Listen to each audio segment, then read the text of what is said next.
my fellow Americans, this is former President Barack Hussein Obama, and you're listening to the Mad Titan Podcast.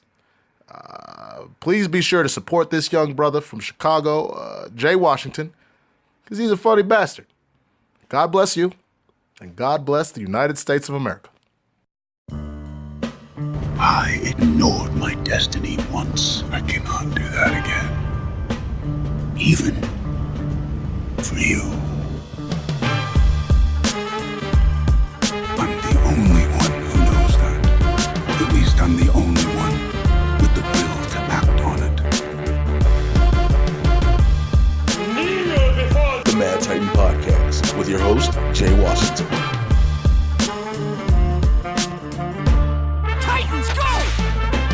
What's happening, everybody? I am back. It is episode 28 of the Mad Titan Podcast with me, your resident supervillain, Mr. Jay Washington.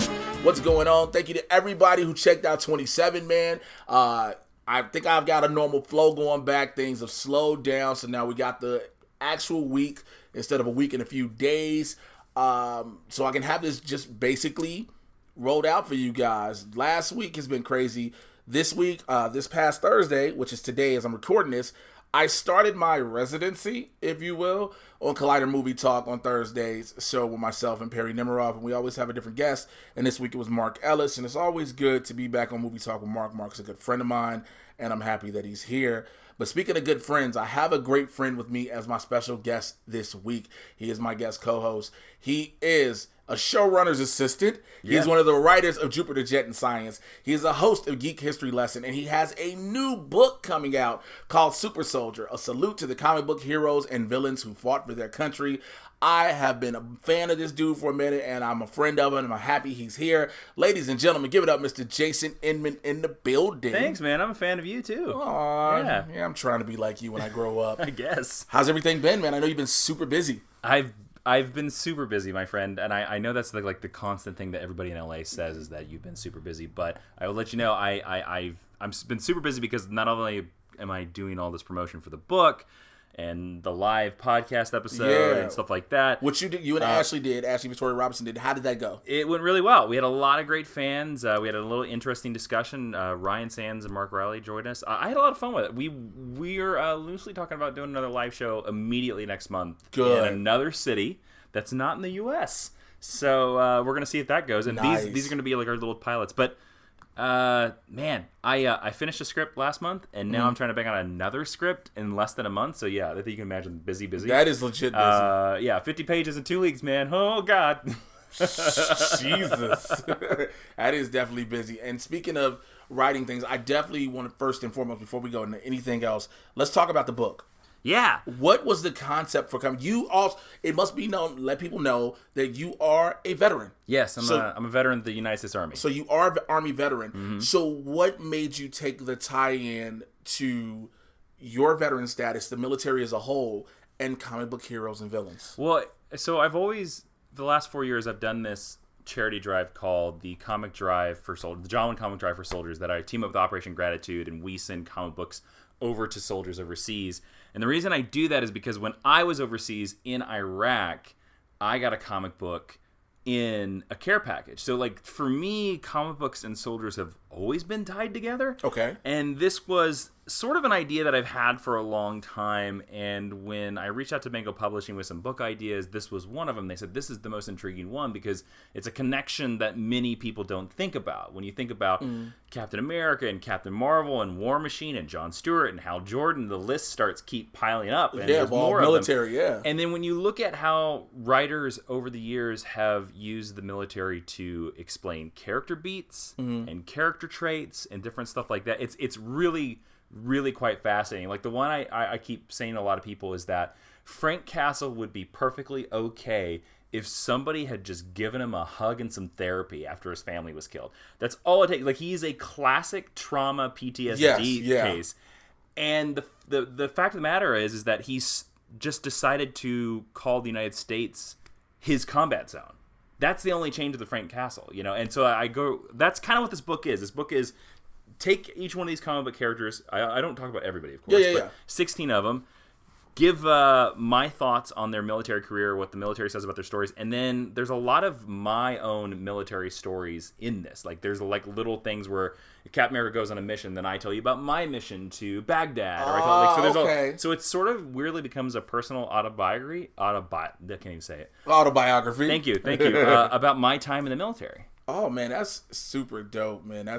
It's good that you can take personal experiences, take from there, and then things you love in comic books, meld them together, and come out with this dope idea that is coming out. It is now available for pre-order, right? Yeah, it comes out June 18th, and I'm doing this deal right now that if you pre-order the book through anybody, a bookstore, Barnes & Noble, Amazon, Apple Books, they're available everywhere, and then you email me that receipt, a screenshot, at jasoninmanauthor@gmail.com, I will send you the first 3 chapters of the book for free to read early, and I will give you a video that I'm never going to release anywhere else that is 10 minutes of me talking about the writing, like why I chose who I chose, and why, and people I didn't include in the book, and like little secrets like that.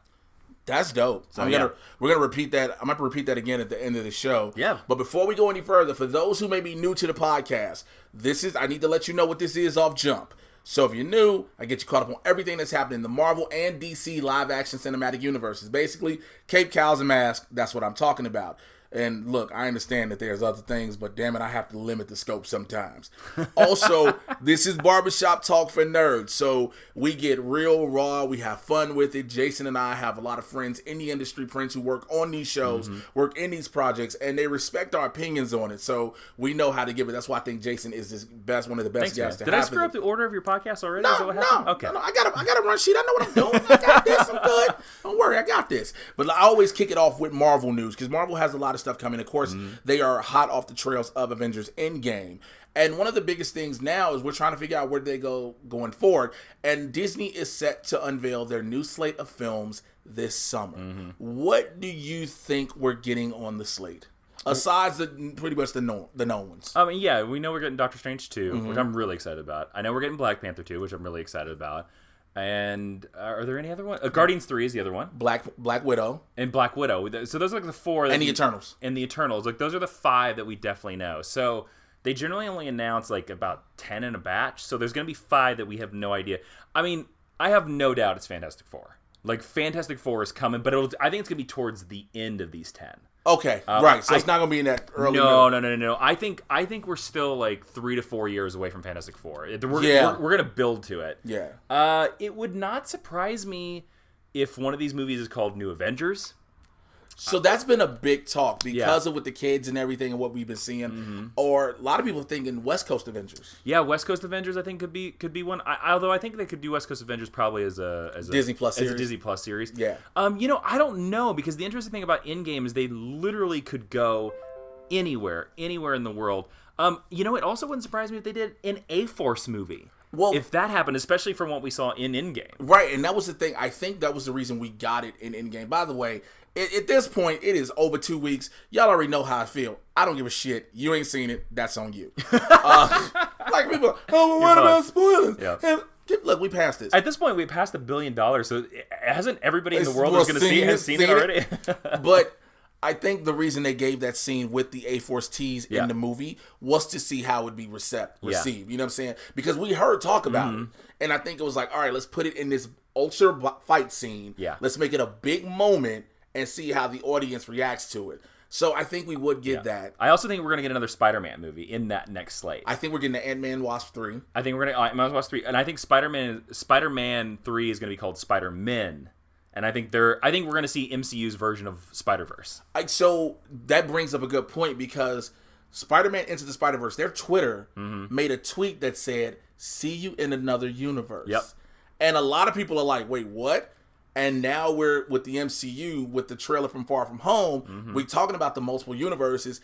Do you think they'll transition Miles Morales from him being the little animated character to all of a sudden going through a portal, becoming live action? And now Miles is in our universe? Now, I don't know if they're going to make that the exact same Miles, because in Spider-Verse, Peter B. Parker's Earth is called 616. Right. And the Marvel Cinematic Universe is 616, which is also what the comics universe is 616. Fun fact, by the way, the Marvel Cinematic Universe, the live-action universe, actually has a designation in the comic books. It's like Earth 199625 or something like that. Wow. So they're sort of breaking canon a little bit, but whatever, ignore it. Yeah. I do think that's how we're gonna get Miles. Although I do think that's probably how we're gonna get Gwen Stacy. I bet you Ghost Spider-Gwen is in that movie, or it will be in Spider-Man 3. I think they'll do her or Silk before we probably get Miles, maybe. Yeah, I think Silk has been on the horizon because they've pushed back Silver and Black, and I think we're gonna get Morbius, and it's like, let's see what goes from there, and then Venom 2. I forgot about that movie. Yeah, I think we all should have. Full disclosure, I have not seen Venom yet. I don't know if I will. I'm certain it'll pop up on HBO. I don't think you're missing shit. I'll maybe throw it up. I don't think you're missing shit. That's what I've heard. I'm not missing anything. I think you're good. But no, I don't know again if it'll be that exact the animated version of Miles, but it wouldn't. It's a pretty awesome.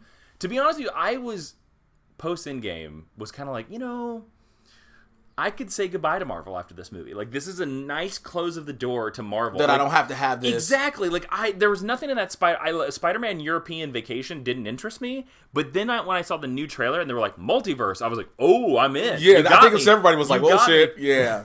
Which I think also, I talked about it in my trailer review for it. Quentin Beck is full of shit. Oh, he lies. That's what he does. Yeah. And he also travels the multiverse. That's also comics canon. So, but I think this Quentin Beck, of course, he's a visual effects artist. He knows how to make visual effects where they have a realism. Yeah. So that's how he makes the elementals, per se.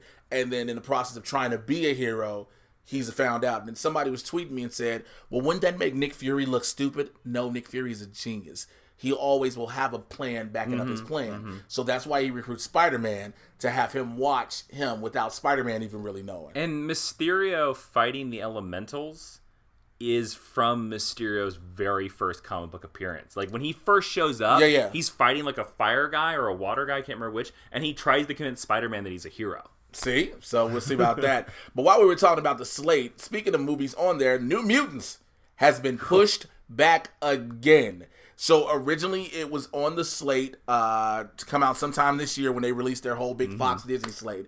Now it has been pushed back to April 3rd, 2020. Here's my question. Okay. Is this movie ever going to see the light of day? Yes, but only on Hulu. That's what I'm thinking. That's what. Or Disney Plus. I don't think it's going to go Disney Plus. Oh, because it's horror. You think they'll be ashamed of it? Well, no, not even just that. I think the fact that it's so dark and graphic and what they're doing, that's what they'll save. They'll use Hulu for all of those. Disney Plus will be the general stuff. Yeah. You know what I'm saying? Their original series. No, I think they're just going to, they're going to park this on a streaming service to get rid of it. I don't think this will ever hit theaters. That's what I'm saying. I don't think it'll see. I definitely Which is disappointing because I was actually excited for this movie. I think we all were.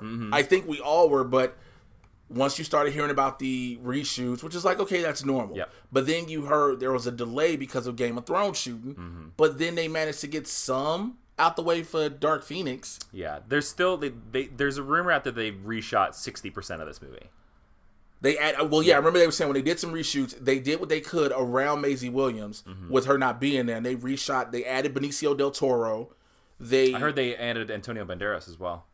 That's who it is. It's Antonio. Because I heard in the original cut it was John Hamm, and I heard now John Hamm's not even in the movie. That's what it is. I'm sorry. Yeah. It's not Benicio. It's Antonio Banderas. That's who. Yeah, I get the two of them confused. Yep. Shit happens. But it's just like, and then some people are like, well, why wouldn't Disney release it just to make some money? They want to wash their hands. I think so too. Of all this, because it's Fox's Marvel. We're done with it. Let these fall out the way by the wayside again. Fucking Dark Phoenix comes out in a couple of weeks. I've read the script of Dark Phoenix. I've had the script for like 3 months now. I've read it. I know, and I can tell you from watching the trailers, it's the script. It's exactly the script. I believe it is. It's not great. I believe I'd say this. My review of it would be just a hair better than Apocalypse, but not by much. But not by much. I choked when he said that because it's not. It's not going to be a good movie. That is horrible. Legion, its final season is set to debut on June 24th. I'm mad that it's leaving. I love this show. Did you see the trailer? I did, because you get a quick peek of Viserys Targaryen as young Charles Xavier. Yes, indeed. Yeah. Yeah, and I think that was the thing nice. If we're going to close it, we're going to show his parents. And now, the fact after season 2, you find out that David's the actual villain. Yeah. Which split everything. Just like the comics. But they did it so well where it kept thinking like, oh, it's the Shadow King. It's the Shadow King. And it's like, no, it's not. I'm mad this is leaving, but if they leave on a high note, I'm done. But this show is created by Noah Hawley, who does Fargo, and he actually, by the way, has been doing like a lot of movies lately. His first movie that he ever wrote and directed is coming out very soon. He's been supposedly writing a Doctor Doom script for Fox for like the last 2 years now. I don't know what happened to that script. Everybody's been hearing about that one. But he is a great writer, and he's a great showrunner, and he's a great director. So to me, I think if Noah Hawley is like, we're ending, then that to me tells me he has no more story to tell, or he has a natural great ending. And to be honest with you, I would rather a show end with less seasons and every season's great, which so far both seasons of Legion have been great. Yeah. So if we get 3 solid, if we get to walk away from Legion, we're like, this show is amazing. I'd rather have that than the show go 7 seasons. Be like, well, it was good up until season 3. Other shows we'll talk about a little bit later. Yeah, we're gonna. This is news that made a lot of people happy when you heard it. Rob Stark is joining the MCU. Richard Madden. Yeah, he is now going to be one of the Eternals. Yep. He is set to play Icarus, and he will be joining Angelina Jolie, Kumail Nanjiani, Ma Dong-seok. Like, I didn't know Kamal was in this movie. Wow. Yes. This is like, they are making sure they load up the Eternals themselves as all damn near A-listers. You want to know why? Because nobody knows of the Eternals, and you need people to see this movie. Because the Eternals are stupid. Yes, it is. I'm sorry. Like, I am a huge comics fan. In the mid-2000s, Marvel released this miniseries written by Neil Gaiman, one of the best living writers of all time. Yes, indeed. John Romita Jr. drew it. It's a terrible series. I have never read a good Eternals comic book ever. This blows me away that they're still making this movie. Like, again, they are loading this cast because they're gonna try to be like, please go see our gobbledygook movie. I just like, we keep talking about Celestials and Eternals, and I guess they're like, hey, we're gonna do this, but again, it goes into what they've been saying for the longest, Kevin Feige and all of them, about Phase 4. It's going cosmic. It's going, galactic. Well, there's rumors that they're, and if you talk about this later, I'm sorry. No, go ahead. They're talking about, there's Nova rumors, that they're finally going to make a Nova movie. Yeah. So either he's a movie, or he gets his own film, or he comes into the Guardians Volume 3. So we'll see, man. But I think they just want to see how this will work, because let's just be honest, and I always will bring this up. I'll always go back to this shit. Guardians of the Galaxy was a group the majority of people had no fucking clue about. Oh, it's the same thing. Guardians of the Galaxy did the exact same thing. Yeah, nobody had. But I will say this: Guardians of the Galaxy at least had good comic books before they were a movie. I'm sorry, there are no good Eternals comic books. Yeah, well, shit.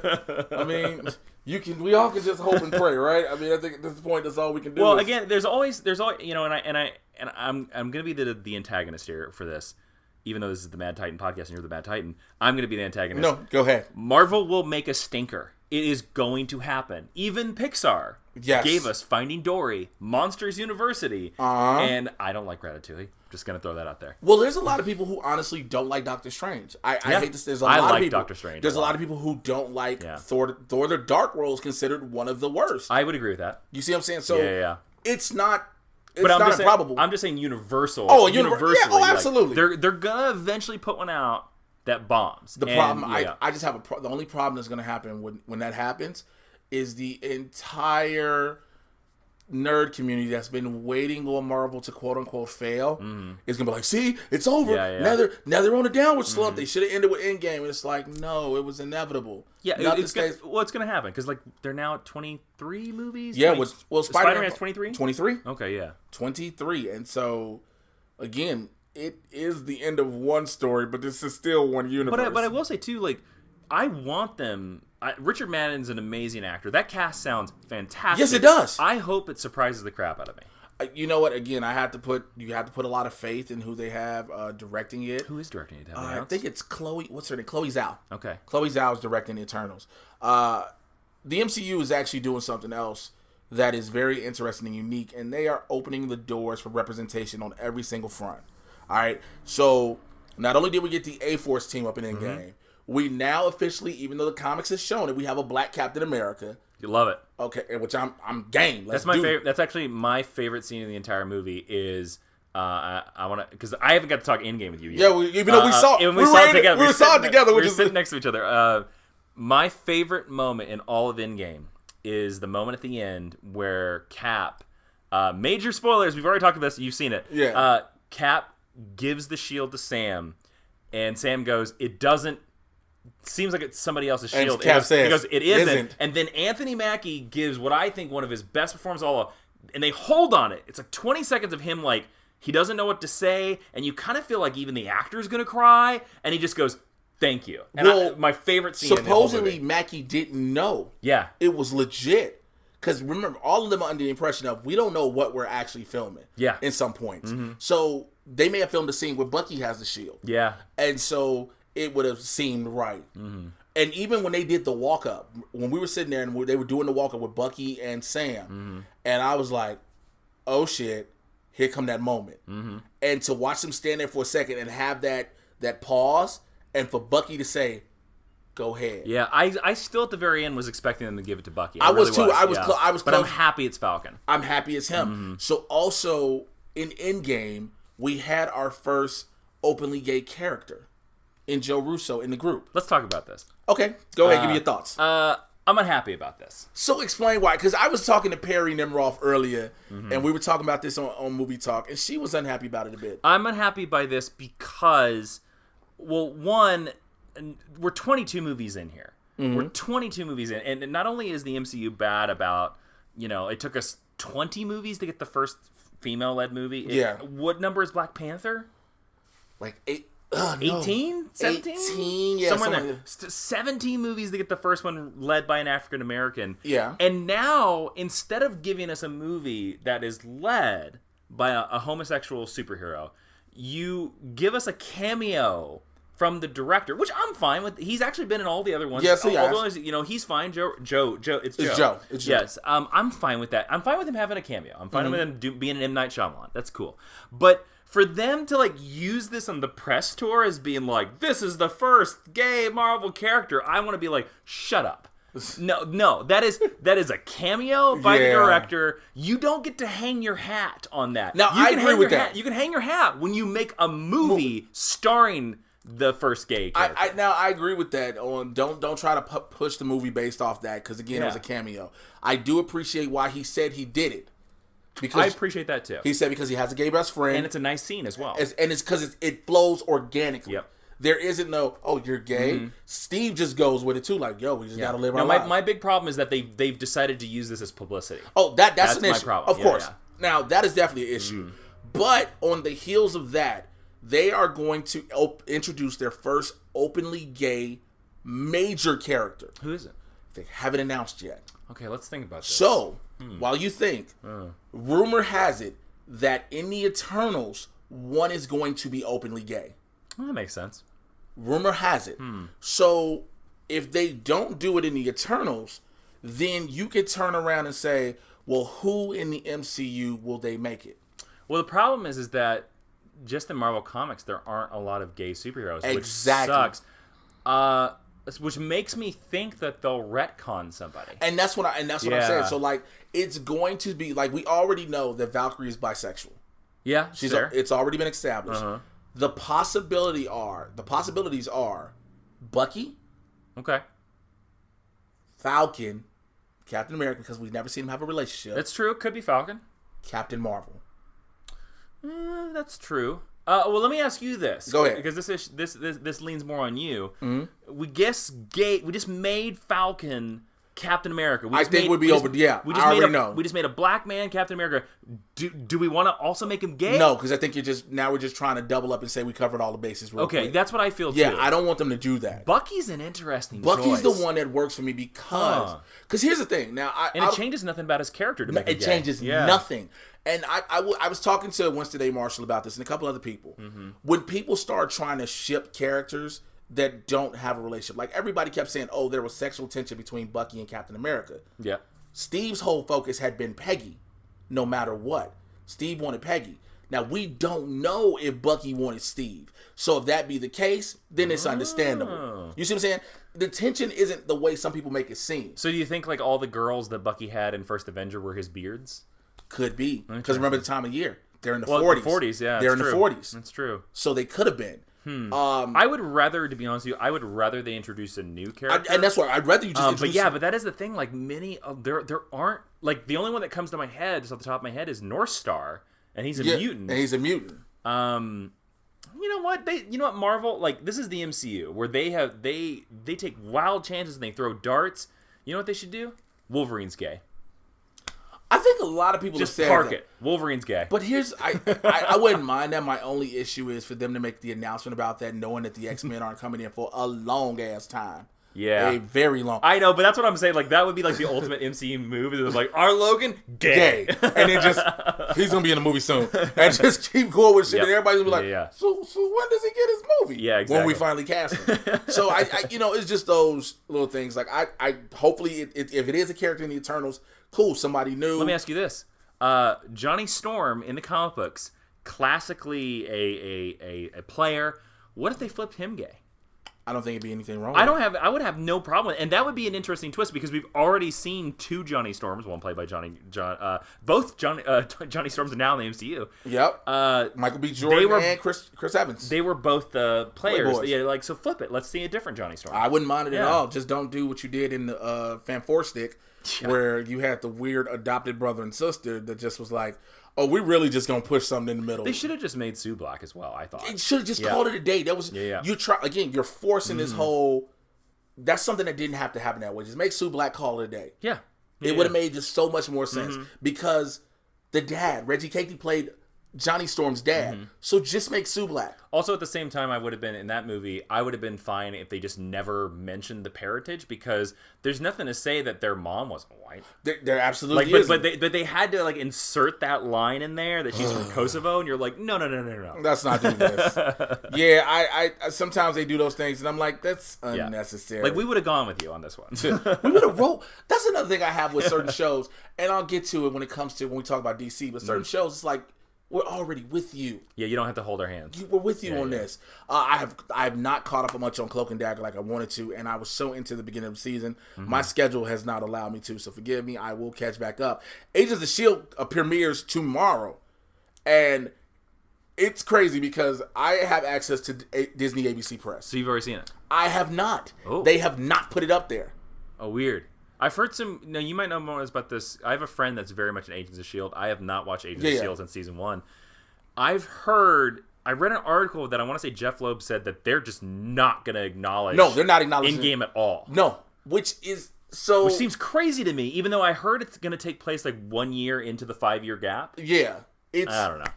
The issue I have is not only just that, this show started out as an arc between the movies in the MCU. Yeah. Because we didn't have all these films as much as we had. You know what I'm saying? We only had one film maybe every 18 months or so. Or like one, it was like one a year. One a year, yeah. So that's all we had. Now we're 3 a year. Now we're 3 a year. year. But Agents of S.H.I.E.L.D. was just like, this is what's happening on the lower level that the Avengers aren't dealing with. Yeah. Which was fine. Yeah. Perfect. Then you decide to say, the hell with all of that. But you can't keep referencing this shit with them and go back to here. Like, it's fucking confusing. Well, it's just, to me, it comes off as, I remember when Agents of S.H.I.E.L.D. started. Yeah. Because Arrow and Flash were both out the gate. And I can remember Jeff Loeb going out there into a press site being like, hey, our show connects to the movies and theirs doesn't. And then I remember DC at the time was like, well, our shows take place on a different Earth in the multiverse, so we're actually connected to the thing. But it's funny because they've had to walk back that statement so hard because it's just proved that, and they even tried to say that about the Netflix shows too. Yeah. And like, it's like, nope, they don't connect. They don't connect. Well, and when they first start, every first season of every show in the Netflix universe, it all talked about the incident. Yeah, and you see newspapers. So he's like, what the fuck? Like, even when Luke Cage and Jessica Jones have dinner outside, isn't that for the lightning dude from the sky, the big green guy in his group? Yeah. Like, you're talking like, my biggest complaint about Infinity War and Endgame is that we didn't get one shot in some montage that's 5 seconds long of just showing the defenders whooping ass. Or even, I'll give you this, just looking around of just Charlie Cox in a diner watching a TV report. Because us as fans, we'd be like, Daredevil! And we would have ate it up. and they've said in all these interviews later where they talked about, well, we didn't feel we could introduce them because not everybody watches Netflix. And I'm like, shut up. You guys know that everybody that's at this movie watches that Netflix show. Shut up. Especially Daredevil. Yeah, shut up. Especially Daredevil. Like, I don't buy that at all. I think it was them trying to be lazy, because then they even brought up at one point budget issues and contracts, because they have a TV type contract, and to put them in the movie, you're not putting them in. I think it was executives telling them they couldn't be in the movie. I think this was the beginning of the Netflix Disney split. Of the Netflix split of Disney being like, no, we're not going to put a Netflix character in our movie because then we'll have to pay Netflix in perpetuity forever. Oh yeah, yeah. Well, if that's the case, then it's understandable. Yeah, because I'm still putting money in the next 5 years, and I don't know which one they're going to do. My bet is Daredevil. In the next 5 years, there will be a Disney Plus Daredevil show. I'm putting money on it right now. If not a Daredevil and movie, it'll be completely rebooted. And if not a Daredevil movie, which yeah, you're right, because it sucks. Because I think Charlie Cox is really good, and I think Mike Coulter's a really good Luke Cage. Okay, so here's the thing with that. I'm gonna bring this up. I haven't had a chance to talk to you since I was in Salt Lake City, where I got a chance to hang out with Mike Coulter. Oh yeah, Luke Cage. Did you talk to him about this? Yeah, we talked to him definitely about this. Here's one of the big him and my buddy Jay Whitaker. One of the biggest things is, so by 2021 at the latest, if everything clears up, the Netflix heroes can go to Disney Plus or Hulu, wherever. Oh, interesting. That's the end of Hulu. That's the Netflix contract. That's the end of Netflix contract. Here's the issue. Okay. Will they be available?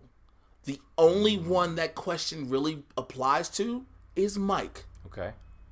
We haven't seen Kristen Ritter really doing anything. Granted, she's filming the last season of Jessica Jones. I think it's already over. It's over, but like she's going to go on that press. Charlie Cox isn't doing anything else. Yeah, but the advantage of Charlie Cox is that he could be doing all kinds of stuff on the BBC. We would never know it. So yeah, because he's British. Because he's British. Point well taken. And the same with Finn Jones. Yeah, fair take. You know, I mean, but to pull them back into that, yeah, it's interesting. It would. I think their management and agencies, they would understand how big going back into that universe would be. Not to discredit the BBC by any means. I just want everybody to know that. Let me ask you this, and if you can't talk out of turn on this, yeah, go ahead. No worries.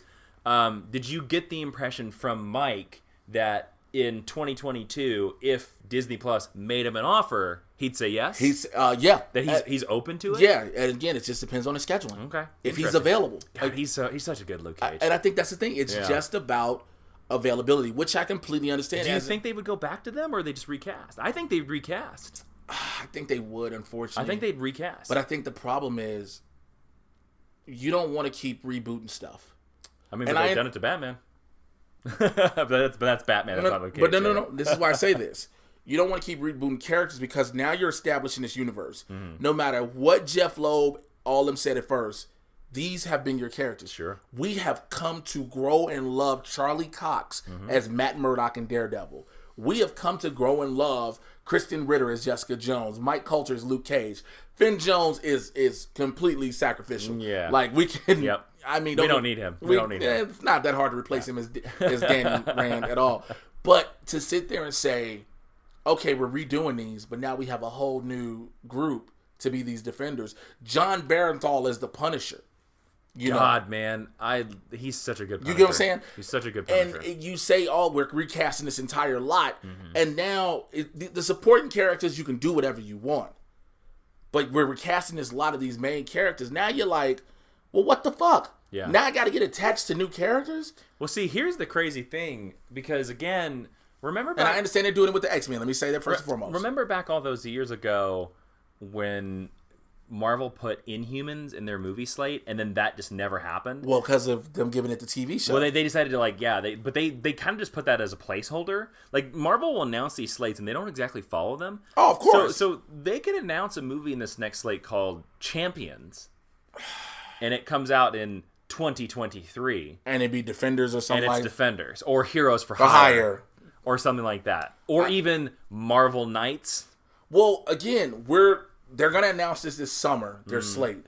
And when they say this summer, my biggest guess right now, at first I talked about it on Collider Mailbag, that they wouldn't have a presence at Comic-Con. But now that I think about I think they will.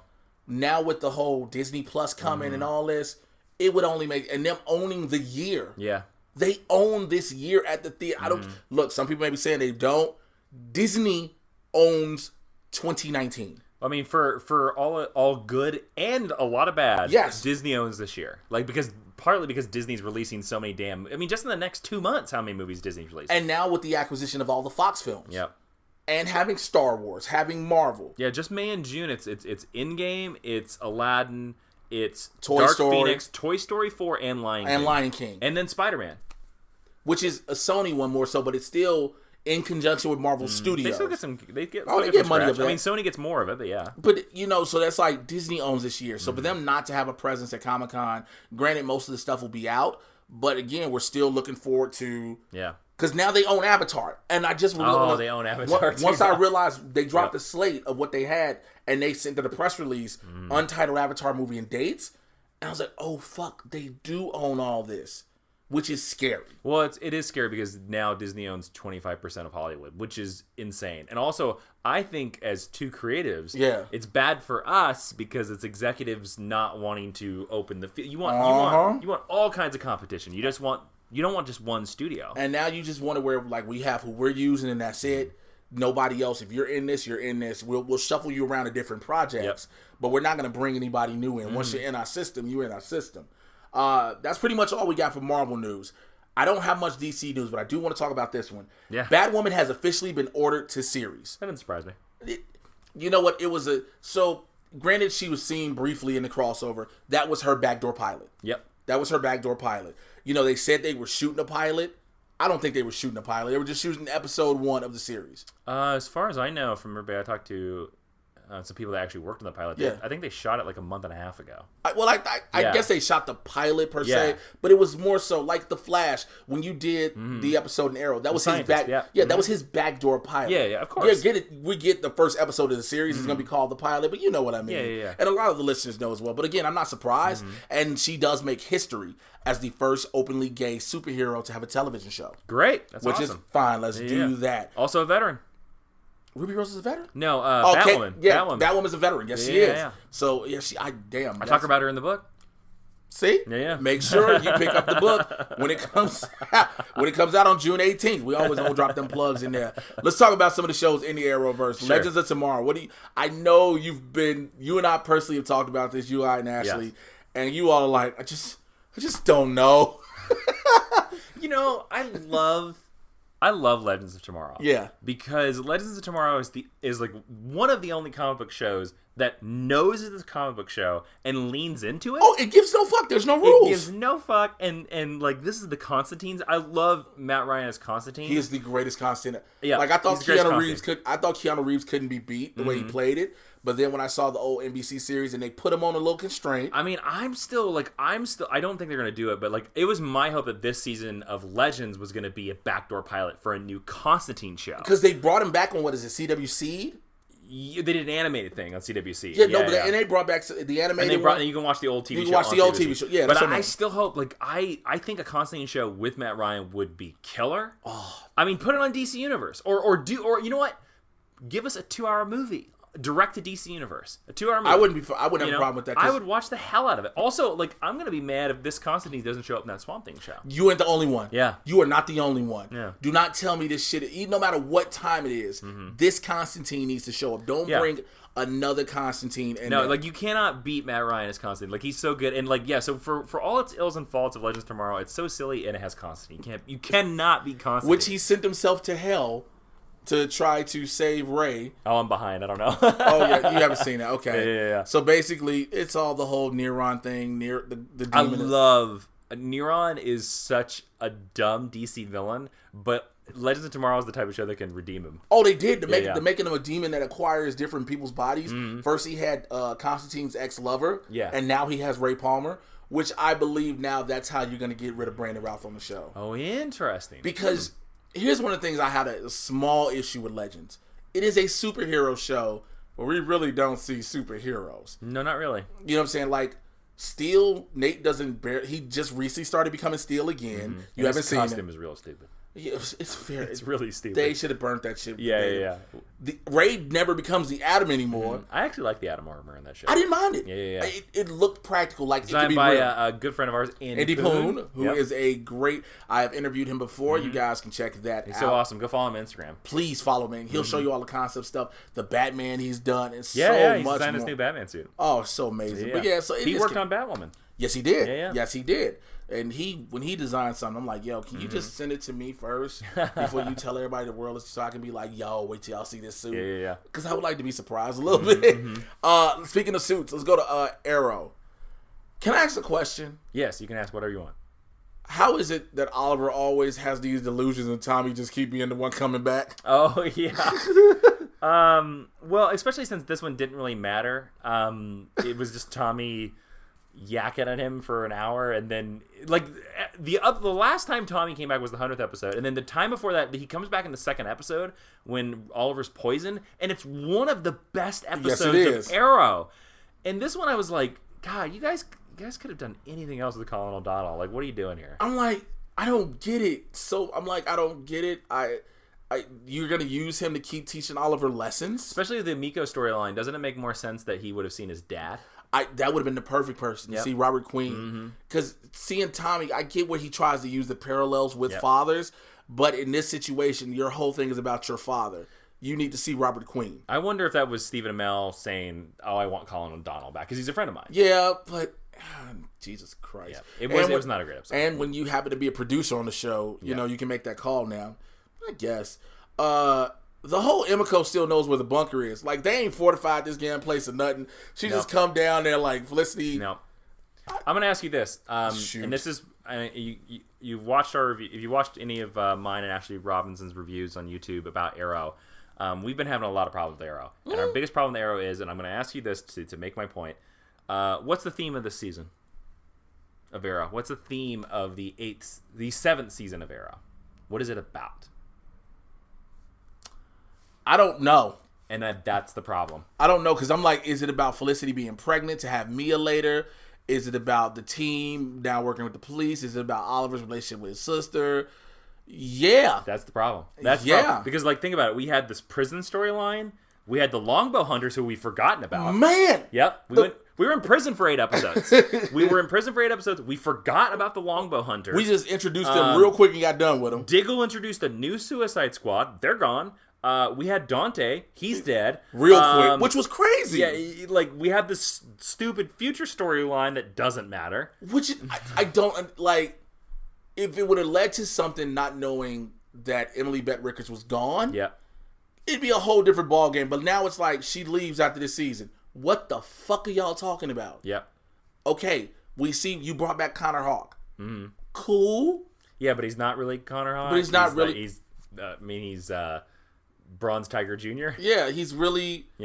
He's really, which was also, that was like. That's my biggest problem with this season. I feel like every other season of Arrow, even the bad ones, you can pick out a theme very easily. You can pick out. But this one, it's like, I don't know what the season's about. I have fucking no clue. And then, like, Emiko goes to the bunker, and Felicity, only way she stops getting shot with an arrow by saying, I'm pregnant.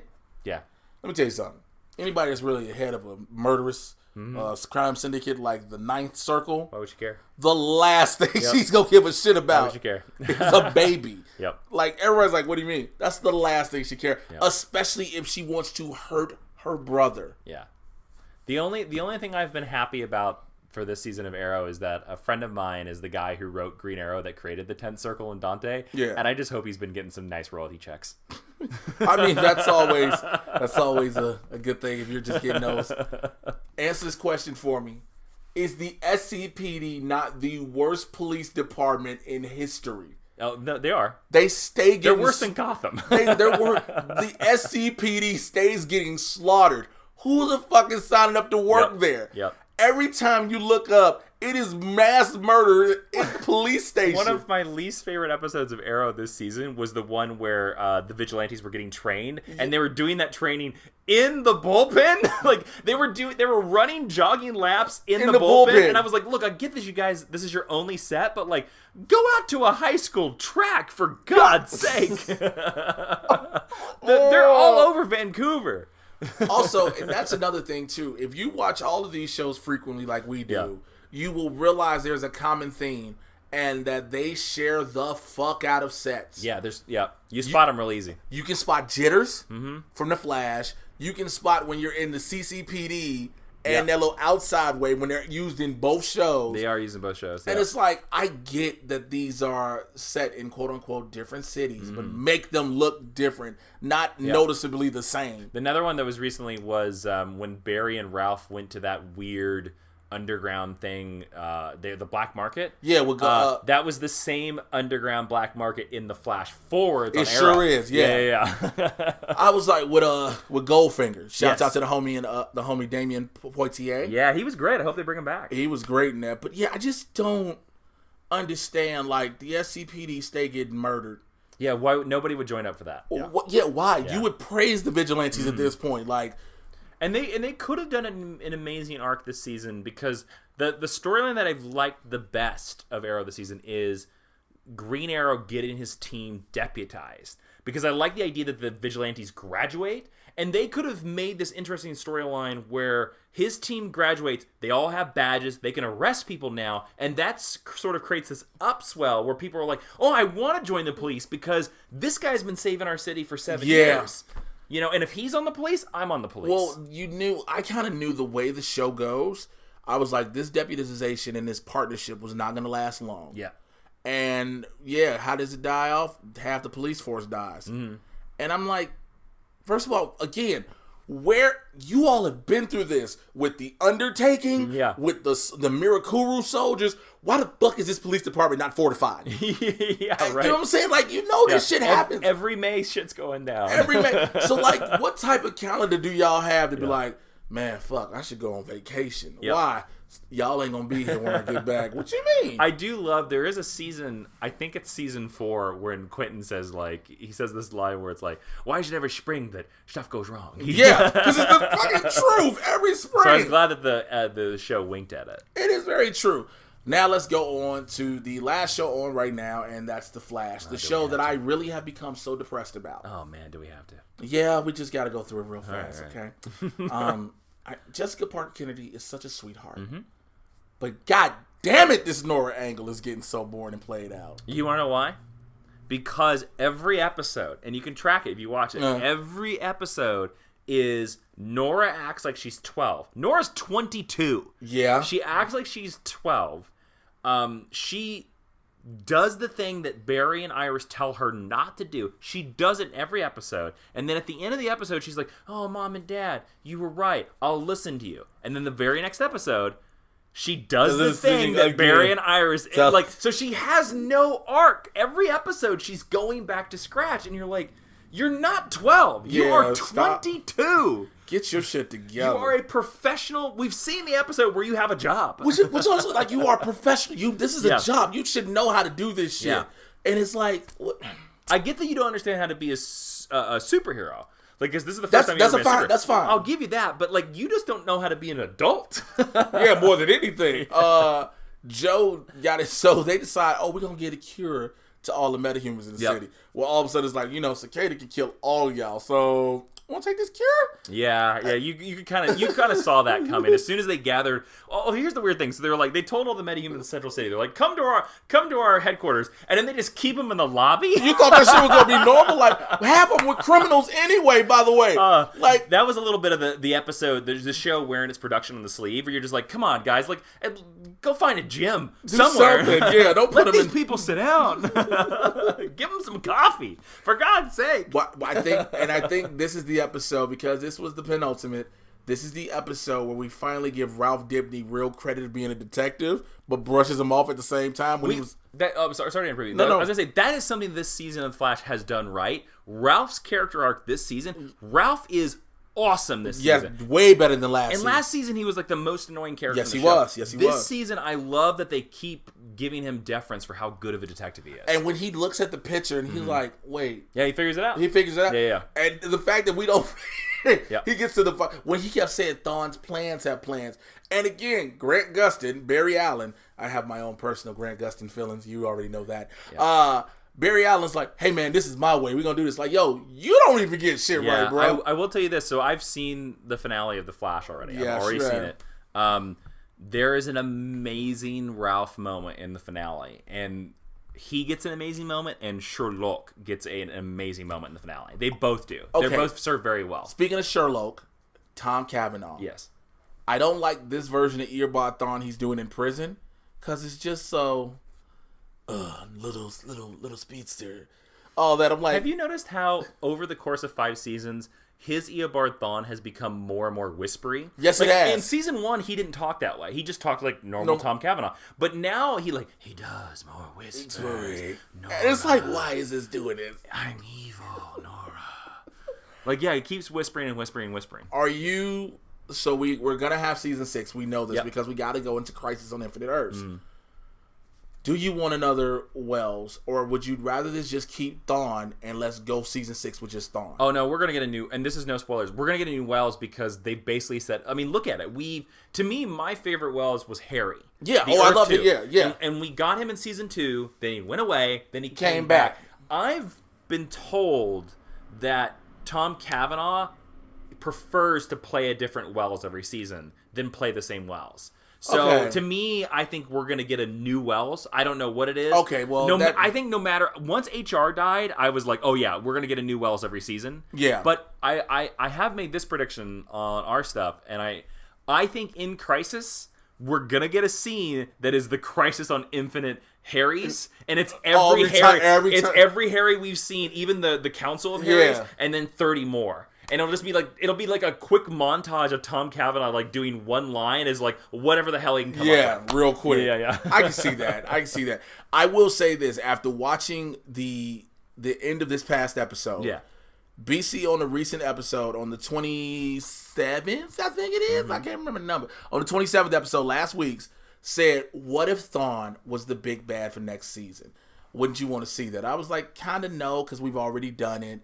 And it's like we keep rehashing, showing we kind of lazy. We don't have any other choices. Do you want spoilers on this? Wait, before we go to spoilers, here's the thing. In the episode that we're talking about, it basically shows that he's going to be your big bad. Of this season. But that's not even spoilers for next week. Like, you can figure that out. Yeah, you can figure it out. Obvious. It's obvious. Yeah. And it's kind of been obvious for a while, actually, you've been thinking about it, because you knew that the Eobard Thawne storyline was going to pay off somehow. Yeah, I didn't think he was going to pay. I thought, like, literally, when he was on death row, I was like, oh, they're just going to execute him, call him today. Oh, no, I knew we were going to find him. Or they were going to execute him, and Barry would stop and say, let him stay, let him just live in prison. Interesting. You know what I'm saying? Something like that. I didn't think it was going to turn the way it's like, oh, he's been setting this up so they can blow up that dagger in the past so it doesn't exist in the future. Yeah. So then he has his abilities. He can phase out of there. But my issue is, even though what they're going to do towards the next episode, which is the season finale, which you've seen and we've talked about, which I pretty much guessed was going to happen, does that still open up the door for him to be the bad guy for the possible last season? All I will say is, well, it's not the Flash's last season next season. So they're going to give more to 6? I think so. I mean, I've always heard since season 1 that the actors are all signed on a 7-year contract. So I think Flash is going to go at least 7 seasons. Okay, yeah, so 7, So next season is not going to be the Flash's last season. All I will say is this: Eobard Thawne is not next season's big bad. They're going to save him for the Crisis. So it's either, because actually we think they introduced, what is it, Red Dawn? Oh, they did a hat tip to name drop to oh god, yeah, it's the Bruce Wayne that's the also Bruce Wayne Flash. Yeah. What is his name? It's Red something. I got a Red Nightmare or something like that. I don't know. This is all I'll say. The finale gives you no ideas who the next season's big bad is, which is a good thing. Yeah, there is no confirmation or anything about Red Death. Red Death. Yeah. No. So. But all I will say is that Eobard Thawne's storyline for now is completed. For now. Okay, for now. All right. But until we see him in Crisis, because we're going to see everybody. Yeah, we got to see everybody in Crisis. Yeah. As far as Doom Patrol goes, make sure you check out the review on YouTube with Winston A. Marshall and myself. Episode 13. I love Doom Patrol because if any show has ever stayed to the comics, Doom Patrol has done it. Doom Patrol is awesome. It is fucking amazing. It's so much better than it has any right to be, and that's why it's awesome. Swamp Thing, of course, debuts on the 31st of this month. Yeah, I don't know about that show. I love Swamp Thing, too. I love the Alan Moore run is great. Have you ever read Swamp Thing? I'm about to give you some Swamp Thing. Yeah, because I've only watched the movies. I love Swamp Thing. Okay. I can hook you up some Swamp Thing comic books. Yes. But I don't know if Swamp Thing can be adapted. I really don't. So we'll see. We'll see. Again, prove me wrong. Krypton debuts in a couple of weeks. Shouts out to our homie Cameron Cuff. Yeah, man. I love the trailer. I'm like, yes, let's do this. Because I remember when we first started talking about season 1. Didn't I convince you to watch it? Yes, you did. Yes, I was just about to bring that up. Yeah. You were like, because I was always like, why do we need this show? Yep. Why do we need this show? I was that way too. And so you were like, trust me, just watch it. And when it gets going, it's going to get going. Oh, yeah. And it did. Pennyworth also drops this summer. The little limited series is going on Epics. So how many episodes is that one? I think about like 8. Oh, it's a limited series. So they could that. So a lot of people crap on that show. That show could be a great show. Yeah, you're only doing a certain down. You're not doing too much in that. If that show is just DC Universe James Bond, perfect. I think that's what that's what it needs to be. As long as I think if that show stays, if Thomas Wayne is like a small part of that. Like, if Thomas Wayne is just in the show so that by the end of this season, Thomas Wayne is like, I'm going to remember that guy 20 years from now, so I'll hire him. But as long as that show, like, I don't want Alfred fighting the 1960s version of the Joker or Killer Moth. Yeah, I don't want any of the, But I'll tell you what, if they give me a spy mission where it's, Alfred is like, man, there's this organization out there. I can't figure it out. My MI6 boss, there's some weird organization. When I translate it, it comes out to the Demon's Head. What's that about? That would be nice. That's all I need. Fine. Yeah, that's perfect with that. But if every episode is him like, oh, it's the 1950s version of Mr. Freeze, then like it's gonna be terrible. Oh, God. Well, that's all the news we pretty much got. So, of course, we're going to go to some calls and emails from the Mad Titan Podcast hotline and email. If you want to call the hotline and leave your questions, comments, whatever, 818-276-6947, 818-276-6947. Here's the thing. I have a lot of listeners overseas, and it's damn near almost impossible to call the United States without paying an arm and a leg. What you can do is record the audio on your phone, email that file to madtitanpodcast@gmail.com. madtitanpodcast@gmail.com. And you can go ahead and send it over to me, and I'll, hopefully be able to play it. So what we're going to do is going to take a couple calls. I'm going to take the first one. We're going to listen to it and see it respond right now. Yo, Jay, what's going on, brother? This is Chauncey from Chicago. Gotta give a shout out to you. Congrats on the Collider gig. Also, shout out to Jason Inman. Love your commentary also, sir. Just wanted to know, man, why do you think in Endgame that Hulk did not get his rematch with Thanos? That rematch that a lot of people was hoping for from after what happened in Infinity War. I know he was kind of tired of doing the Smart Hulk thing, and half his arm was messed up because messing with the Infinity Gauntlet, trying to get all the other heroes back. But why do you think the Russo brothers didn't add that in? Just let me know what you think. Peace and all that good stuff. Hope to hear back from you soon. Later. All right, thank you, Chauncey, for your call. Why didn't the Hulk get his rematch with Thanos? I'll let you answer it first. Thanks again for the shout out, Chauncey. Yeah, Chauncey. Yeah, Chauncey. Thanks, man. I don't know, man. I'm gonna say this. I think they just didn't have room. I honestly think they didn't have room because if you look at that Thanos fight in Endgame, it's really kind of based around Cap, Iron Man, Thor, and then once everybody else shows up, it's basically just Cap. It's like Cap and Iron Man, and then Cap and Thor for a while. And you know they're going right to Iron Man. I don't know. It is interesting because when you think about that end fight, yeah, you don't see Hulk a lot during that end fight, and that is right. He is injured. I think they just didn't have room. I bet it wouldn't surprise me if there's a deleted scene with Hulk. I think there may be, but I'm gonna lean on the injury. I think they explained it well enough. Yeah, they explained like he was barely strong enough to hold up the building after the rockets hit. He was barely strong enough to get people out after Ant-Man grew.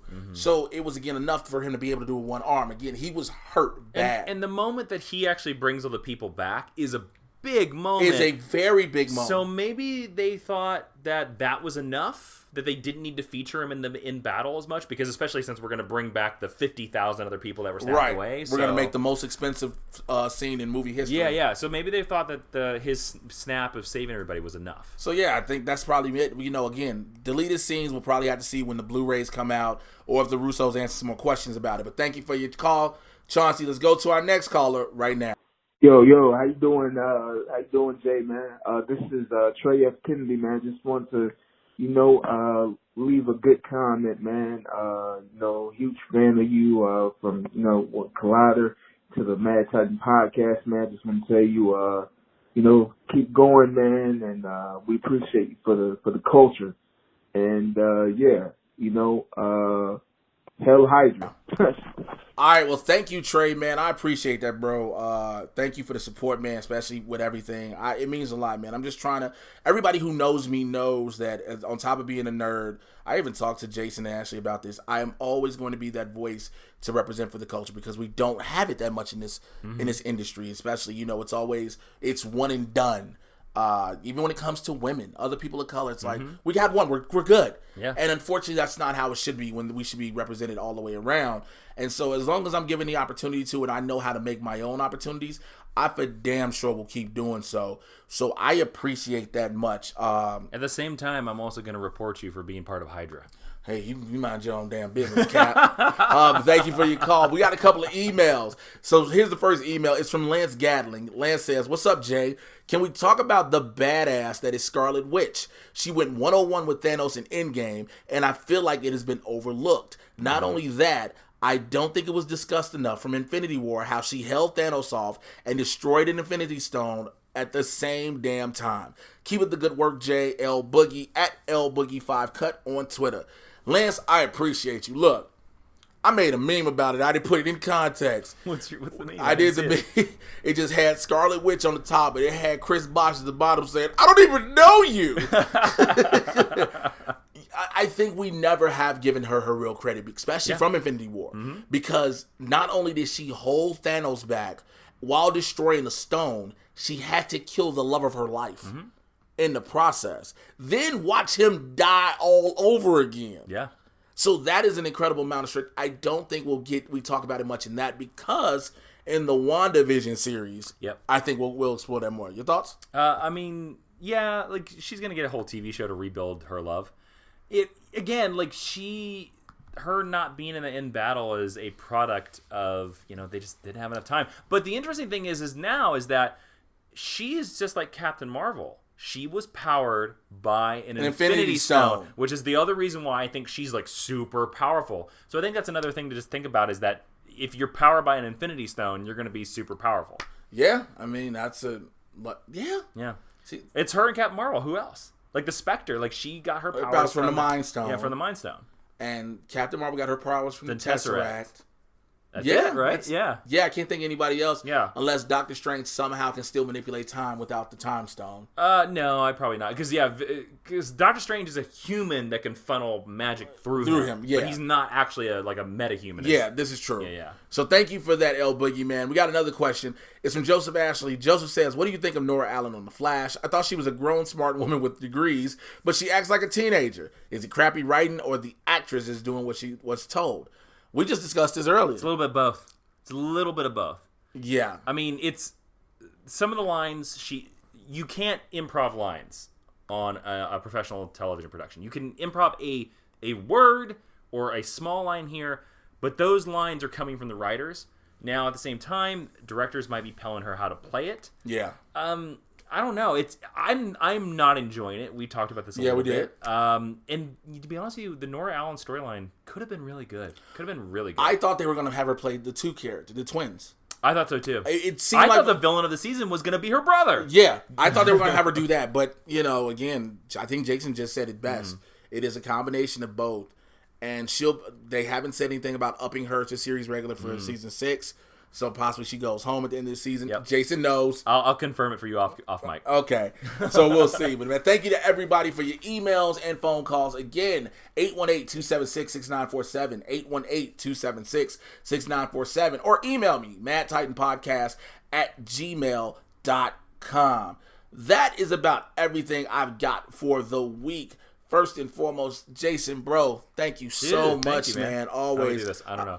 You got it. Okay, you got it. I love you so much, bro. You've been a great friend and a great nerd to kick it with, man. Thanks, man. Again, June 18th, What's the name of the book again? Super Soldiers. It's called Super Soldiers. It has a No, long. because my brain wants to say Small Soldiers for some reason. That's a great movie, actually. You know, right? It's a good movie. But Super Soldiers, it drops June 18th. But pre-orders are important. Pre-orders are important, so go and pre-order the book. And if you pre-order and send your copy of your receipt to jasoninmanauthor@gmail.com, he is going to hook you up. Jason, go ahead and tell the people how they can find you. Basically, you can find me on Instagram and Twitter at Jawin. That's Jawin. You can also find lots of YouTube videos, including Arrow and Flash reviews at youtube.com/Jawin. And then we do a weekly podcast with me and Ashley Victoria Robinson. We take one character in pop culture, teach you all about him. Geek History Lesson. It's on Apple. It's on Spotify. It's on SoundCloud. Everywhere you put podcasts in your earballs. And that is the dope thing. Y'all already know how you can find me. Twitter and Instagram at Mr. J Washington, MRJAY. You should know how to spell Washington. My YouTube channel, youtube.com/JAYWashington80. Of course, like I said, the Doom Patrol reviews are there. My It Chapter 2 trailer reaction is up there. My Spider-Man Far From Home trailer review is there, and so much more. And make sure you join my Patreon, my Supervillain Squad. Go to patreon.com/Mr. J Washington. It is only $5 to do so, man. I'm throwing a whole bunch of content up there, keeping you guys with so much more. So I want you guys to go over there. And shouts out to my members of the squad. To my newest one, Adelia Chamberlain, thank you so much. My existing ones, Akeem J. Brown, Brandon Buckingham, California Joe, DJ Snacks, John Mariano, LK, Marcus Burton, Mikey Lito, Paisley Darts, Rui Rueda, and Steve Tozen. Thank you to you all. Thank you to everyone who's listening. Please make sure you go and rate and review this. If you are on iTunes, leave a review and a rating. It pushes the podcast up higher in their algorithms. More people keep seeing this, and the more people that just randomly find this and come aboard, I love it. So I need you all to help me reach more people. So that's how you do that. I want to say thank you to everybody again. Thank you to Jason Inman, man. I will holler at you guys next week. Until then, take care. I'm out of here. Peace.